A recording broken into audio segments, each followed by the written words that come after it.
Hello students, hope you all are fine. अपना जो last प्रैपोजिशन ਦਾ lesson ਸੀ ਆਪਾਂ ਉਸੇ ਦੇ ਵਿੱਚ ਇਸ ਵੀਡੀਓ ਦੇ ਵਿੱਚ ਆਪਾਂ ਕੰਪਲੀਟ ਕਰਨ ਦੀ ਕੋਸ਼ਿਸ਼ ਕਰਾਂਗੇ ਪ੍ਰੈਪੋਜੀਸ਼ਨ ਦਾ ਆਪਣਾ ਲੈਸਨ। ਤਾਂ ਪ੍ਰੈਪੋਜੀਸ਼ਨ ਦੇ ਬਾਰੇ ਚ ਜਿੰਨਾ ਕੁ ਆਪਾਂ ਕੀਤਾ ਸੀ ਇੱਕ ਆਪਾਂ we will have a light recapitulation session. ਤਾਂ ਆਪਾਂ ਕੀਤਾ ਸੀਗਾ ਬੇਟੇ preposition of time in on at, right? ਇਹ ਬੜਾ ਕਲੀਅਰ ਕੱਟ ਹੈਗਾ। in is used with centuries, with years. it is used in seasons. autumn season, in autumn season, in autumn, in winter, in summer, in monsoon. it is used with months, in July, in August, right? and in the evening, in the morning, time of day. This we already have done in our previous video. On is used with days and with dates, and at is used with exact time, at 8 o'clock, at 6 o'clock, at 6:30. ਹੁਣ time ਦੇ ਲਈ ਆਪਣੇ ਕੋਲੇ ਕੁਝ ਹੋਰ ਵੀ ਪ੍ਰੈਪੋਜੀਸ਼ਨਸ ਹੈਗੀਆਂ। for, since, during, by। ਔਰ ਇੱਕੋ ਹੀ ਜਿਹੜਾ ਵਰਡ ਹੈ ਨਾ ਉਹ ਟਾਈਮ ਲਈ ਵੀ ਯੂਜ਼ ਹੋ ਰਿਹਾ, ਪਲੇਸ ਲਈ ਵੀ ਯੂਜ਼ ਹੋ ਰਿਹਾ, ਰੀਜ਼ਨਸ ਲਈ ਵੀ ਯੂਜ਼ ਹੋ ਰਿਹਾ ਹੈਗਾ। ਇੱਕੋ ਹੀ ਵਰਡ ਨੂੰ ਵਨ ਵਰਡ ਸਰਵਸ ਦਾ different types of prepositions. For ਅਸੀਂ ਯੂਜ਼ ਕਰਦੇ ਹਾਂ when we are talking about some specific duration of a time. ਜਿੱਦਾਂ ਆਪਾਂ ਕਹੀਏ for 2 months, ठीक है। तो फॉर की हो गया, ठीक है, फॉर 1 hour, 1 घंटे ਲਈ, 2 ਮਹੀਨਿਆਂ ਦੇ ਲਈ। since use ਹੁੰਦਾ ਹੈਗਾ when we are talking about specific time in the past। ਕਿਦਾਂ ਕੋਈ ਵੀ ਜਿਹੜੀ ਚੀਜ਼ ਹੈ, ਕੋਈ ਸਪੈਸੀਫਿਕ ਟਾਈਮ ਜਿਹੜਾ ਸਟਾਰਟ ਹੋਇਆ ਸੀ ਪਾਸਟ ਦੇ ਵਿੱਚ। ਜਿੱਦਾਂ she lived here since 2024। मतलब कि 2024 ਤੋਂ, ਇੰਨੇ ਸਮੇਂ ਤੋਂ। we are talking about some time in the past that started in the past। ਉਹ ਤੋਂ since use ਕਰਦੇ ਹਾਂ। और during use ਹੁੰਦਾ ਹੈਗਾ when we are talking about again for duration of time। But ਜਿਹੜੀ ਇਹ ਡਿਊਰੇਸ਼ਨ ਹੈ ਇਟ ਇਜ਼ ਨਾਟ ਸਪੈਸੀਫਿਕ। ਜਿੱਦਾਂ ਸੈਂਟੈਂਸ ਤੋਂ ਕਲੀਅਰ ਹੋ ਜਾਏਗਾ, I learned cooking during summer vacation. ਹੁਣ ਇੱਥੇ ਜਿਹੜਾ ਡਿਊਰਿੰਗ ਹੈ ਆਪਾਂ ਨੂੰ ਸਪੈਸੀਫਿਕਲੀ ਨਹੀਂ ਪਤਾ ਕਿ ਸਮਰ ਵਕੇਸ਼ਨ ਦੇ ਵਿੱਚ 10 ਦਿਨ ਲਈ ਸਿੱਖਿਆ, 15 ਦਿਨ ਲਈ ਸਿੱਖਿਆ, ਕਿੰਨੀ ਤਰੀਕ ਤੋਂ ਕਿੰਨੀ ਤਰੀਕ ਤੱਕ ਸਿੱਖਿਆ, ਇਹ ਕਲੀਅਰ ਨਹੀਂ ਹੈ। ਡਿਊਰਿੰਗ, ਇਸ ਸਮੇਂ ਦੇ ਦੌਰਾਨ। ਬਾਈ ਯੂਜ਼ ਹੁੰਦਾ ਹੈਗਾ ਜਦੋਂ ਅਸੀਂ ਕਹਿਣਾ ਹੋਵੇ ਸੀ ਮੀ ਬਾਈ 3 o'clock।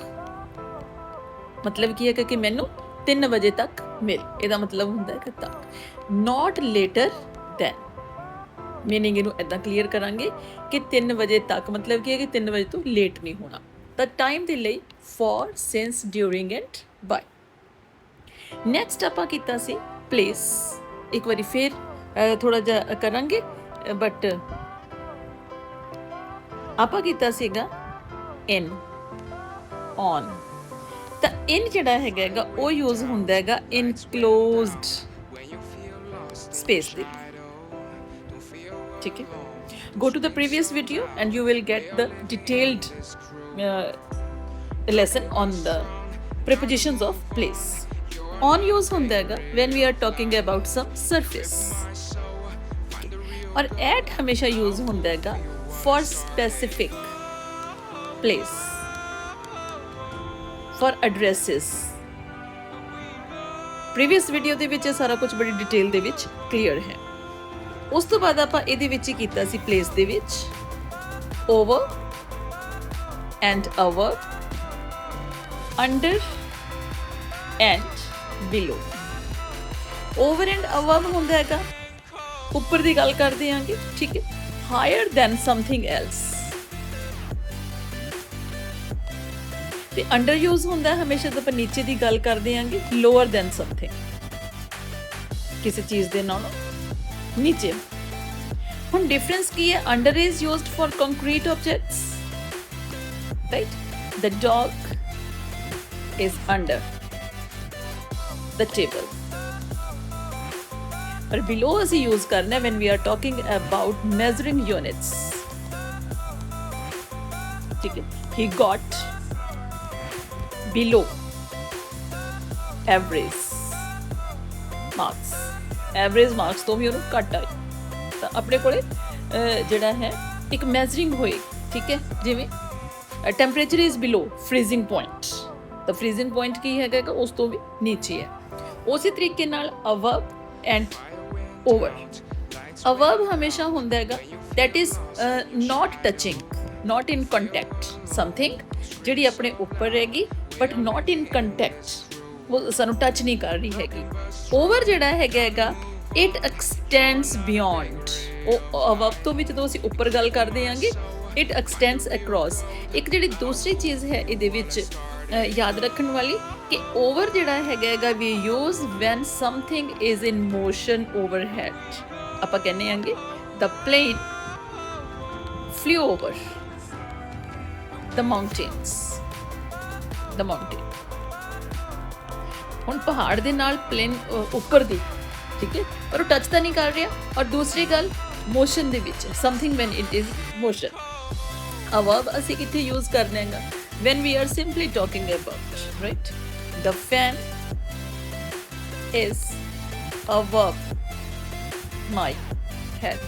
मेरे सिर दे ऊपर फैन, राइट? पर जे फैन रनिंग है, अगर फैन चल रहा हैगा तो आप इन्हें यूज़ करांगे over my head. तो ਇਹਦੇ ਵਿੱਚ ਇਹੀ ਇੱਕ डिफरेंस है कि over and above we use for something that is not in our contact. ਜਿਹੜੀ ਚੀਜ਼ ਉੱਪਰ ਹੈ ਆਪਣੇ, higher ਹੈ ਬਟ ਟੱਚ ਨਹੀਂ ਕਰ ਰਹੀ ਹੈਗੀ. ਔਨ ਹਮੇਸ਼ਾ ਸਰਫੇਸ ਦੇ ਨਾਲ ਟੱਚ ਹੁੰਦਾ ਉਹ ਵੀ ਉੱਪਰ ਹੈਗਾ. ਤਾਂ ਮਤਲਬ ਕਿ ਸਟੇਸ਼ਨਰੀ ਹੈ, ਅਗਰ ਆਬਜੈਕਟ ਰੁਕਿਆ ਹੋਇਆ ਹੈਗਾ ਤਾਂ ਅਸੀਂ ਯੂਜ਼ ਕਰਦੇ ਹੈਗੇ ਆਂਗੇ ਅਬਵ. ਅਗਰ ਮੋਸ਼ਨ ਦੇ ਵਿੱਚ ਹੈ ਕੋਈ ਵੀ object then we use over. ਹੁਣ ਇਸ ਤੋਂ ਅੱਗੇ ਜਸਟ ਆਪਾਂ ਕਰਦੇ ਹਾਂ ਬਿਸਾਈਡ, ਬਿਟਵੀਨ. ਇਹ ਬਿਲਕੁਲ ਈਜ਼ੀ ਨੇ. ਅਮੰਗ, ਬਿਸਾਈਡ ਅਸੀਂ ਯੂਜ਼ ਕਰਦੇ ਆਂਗੇ ਵੈਨ ਵੀ ਸੇ ਸਿਟ ਬਿਸਾਈਡ ਮੀ. ਨਾਲ ਲੱਗਦਾ, ਬਿਲਕੁਲ ਨਾਲ, ਸੱਜੇ ਜਾਂ ਖੱਬੇ ਡਜ਼ਨਟ ਮੈਟਰ, ਠੀਕ ਹੈ? Beside we say next to, ਬਿਲਕੁਲ ਨਾਲ ਲੱਗਦਾ. ਬਿਟਵੀਨ ਹੁੰਦਾ when we are talking about two objects. There are two boxes and there is a ball. The ball is between. The ball ਕੀ ਹੈਗੀ? Ball is between.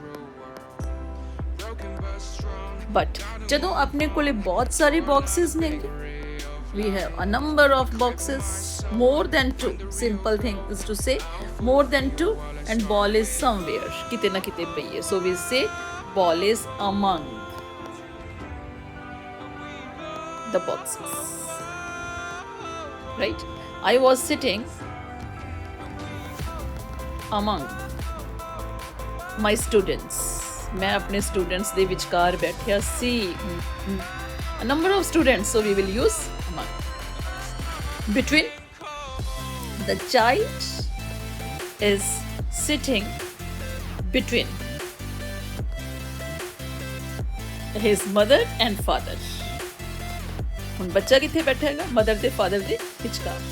So both meanings ਵਿਚਕਾਰ, ਦੋਹਾਂ ਦਾ ਮਤਲਬ ਹੁੰਦਾ ਵਿਚਾਲੇ. ਬਸ ਫਰਕ ਹੁੰਦਾ ਕਿ between when we are talking about two objects, among comes when we are talking about more than two objects. Next ਆਪਾਂ ਕਰਾਂਗੇ preposition of direction or preposition of movement. To ਹੁੰਦਾ ਹੈਗਾ towards a specific. ਡੈਸਟੀਨੇਸ਼ਨ, ਆਪਾਂ ਕਿਸੇ ਖਾਸ ਜਗ੍ਹਾ ਦੀ ਗੱਲ ਕਰ ਰਹੇ ਹਾਂ, ਠੀਕ ਹੈ। I am going to my school, here specifically to, right? और into ਅਸੀਂ use ਕਰਦੇ ਹਾਂਗੇ when we are talking about, ठीक है, an enclosed, it's a movement, again ਇਹ ਹੈ movement ਹੀ ਹੈਗੀ, movement in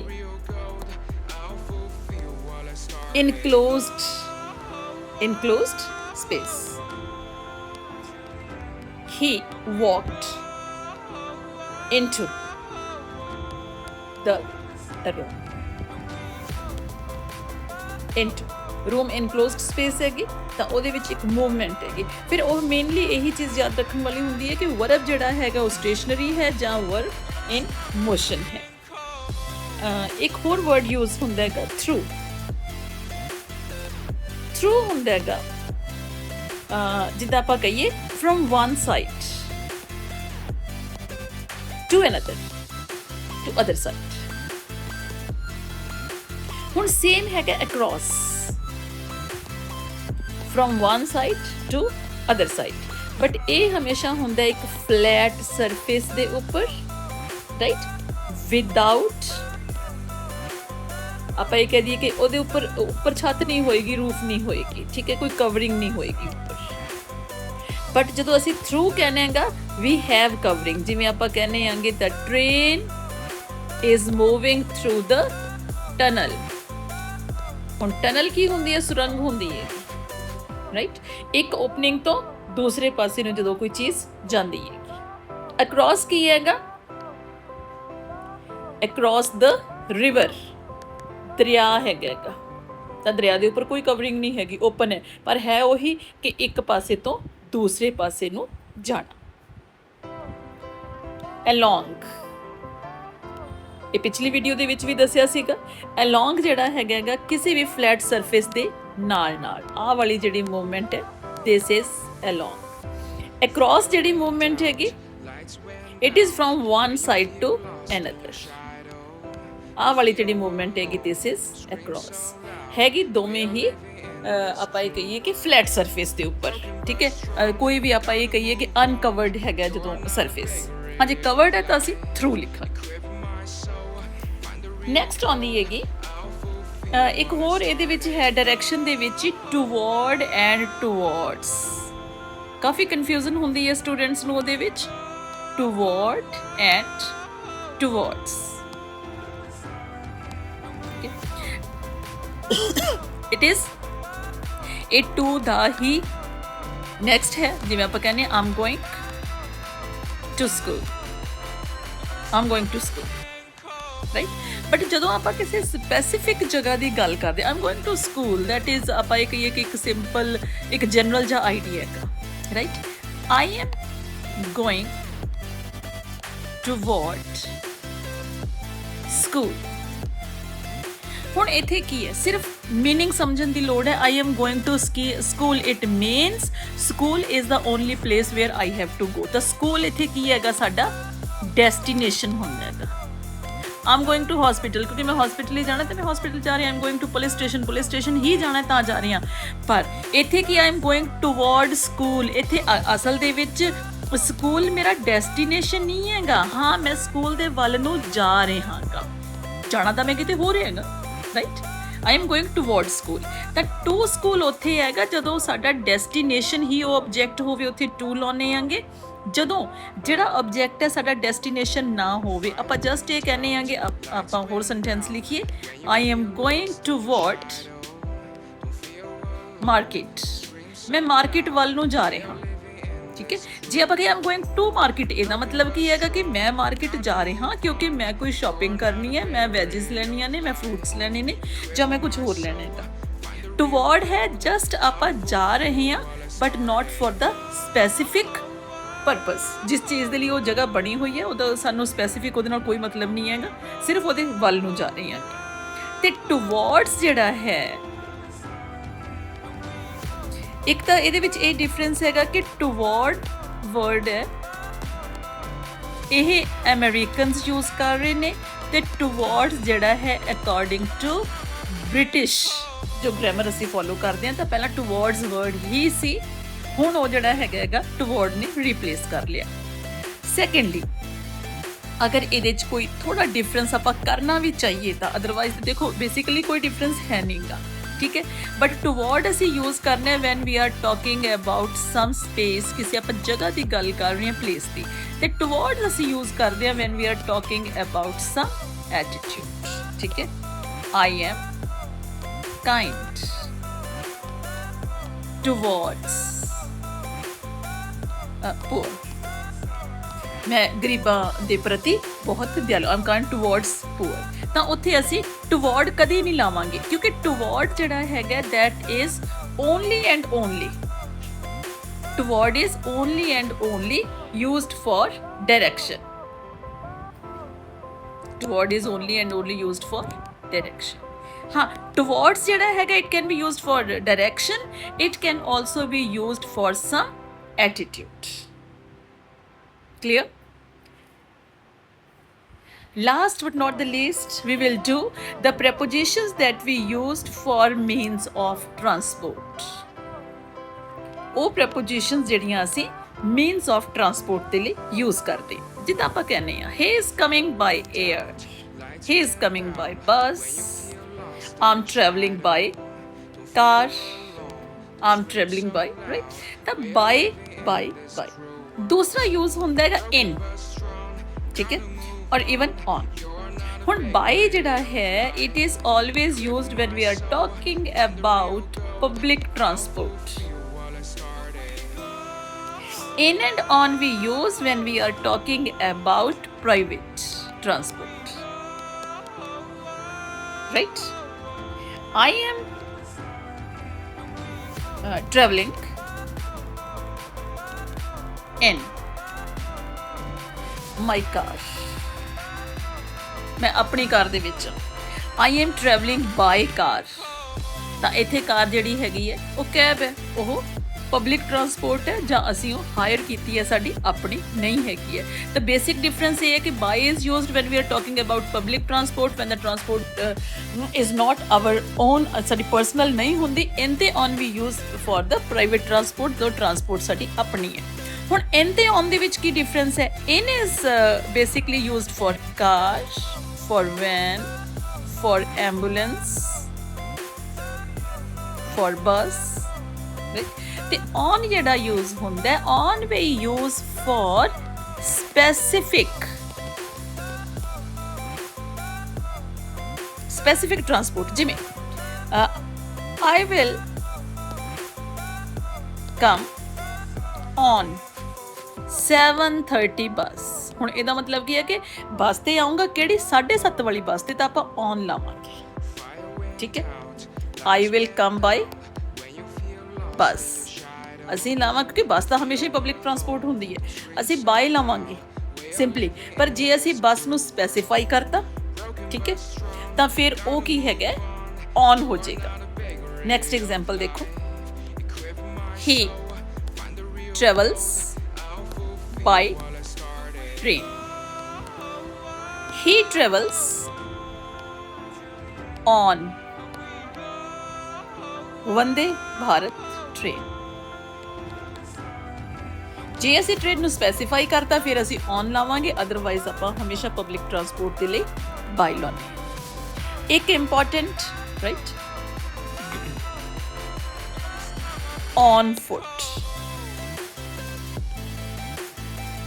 ਰਾਈਟ, ਤੁਰਦੇ ਭਾਵੇਂ ਆਪਾਂ ਦੋ ਪੈਰਾਂ ਤੇ ਆ, ਪਰ ਜਦੋਂ ਵੀ ਆਪਾਂ ਇਹ ਪ੍ਰੀਪੋਜੀਸ਼ਨ ਦੇ ਵਿੱਚ ਯੂਜ਼ ਕਰਨਾ, ਫਰੇਜ਼ ਯੂਜ਼ ਕਰਨਾ ਹੈਗਾ, ਠੀਕ ਹੈ, ਉਦੋਂ ਅਸੀਂ ਔਨ ਫੁੱਟ ਕਰਨਾ ਹੈਗਾ, ਨਾਟ ਔਨ ਫੀਟ। ਇਹਦਾ ਮਤਲਬ ਹੁੰਦਾ ਹੈਗਾ ਪੈਦਲ।